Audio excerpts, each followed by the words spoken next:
mereka salah satu sektor gitu ya, yang rentan mengalami perbudakan modern gitu ya, perdagangan manusia, di tempat, kerjanya. Sahabat Kompas.com, Bupati Nonaktif Langkat terbit rencana perangin-angin yang belum lama ini terjaring OTT KPK diduga melakukan perbudakan manusia. Perhimpunan Indonesia untuk Buruh Migran Berdaulat atau Migrancare mengungkap adanya kerangkeng manusia serupa penjara di dalam rumah terbit lengkap dengan gembok jeruji.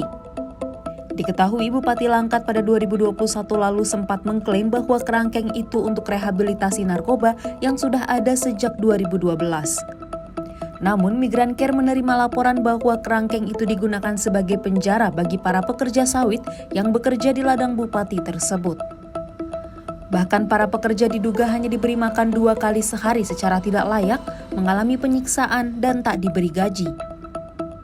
Pihak Migrancare kemudian melaporkan dugaan ini ke Komnas HAM pada Senin 24 Januari 2022. Melihat kasus ini, Ketua Pusat Studi Migrasi Migrancare Anis Hidayah menjelaskan perkebunan sawit merupakan pekerjaan yang paling rentan terjadi pelanggaran HAM. Sebab lahan pekerjaan mereka berada di lingkungan yang terpencil sehingga tidak terlihat oleh masyarakat kecuali ada pengawas ketenaga kerjaan yang meninjau. Di banyak perkebunan sawit itu memang potensi pelanggaran HAM dan eksploitasi terhadap pekerja itu kan cukup tinggi.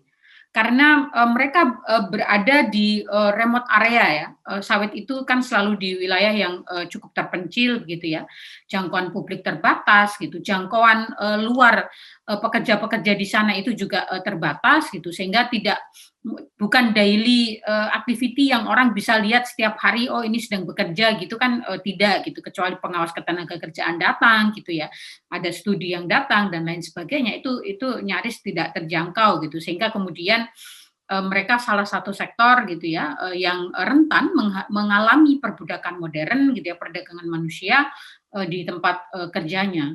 Sebenarnya di dalam Undang-Undang Ketenagakerjaan itu kan cukup jelas ya, pekerja di seluruh sektor itu kan mereka harus bekerja, mendapatkan upah, kemudian jam kerjanya maksimal 8 jam sehari, ada jam istirahat gitu ya, ada libur, kemudian juga ada jaminan perlindungan sosial, baik itu termasuk jaminan perlindungan untuk kesehatan mereka ya, kemudian juga makan gitu ya, yang cukup, yang memadai gitu selama mereka bekerja gitu.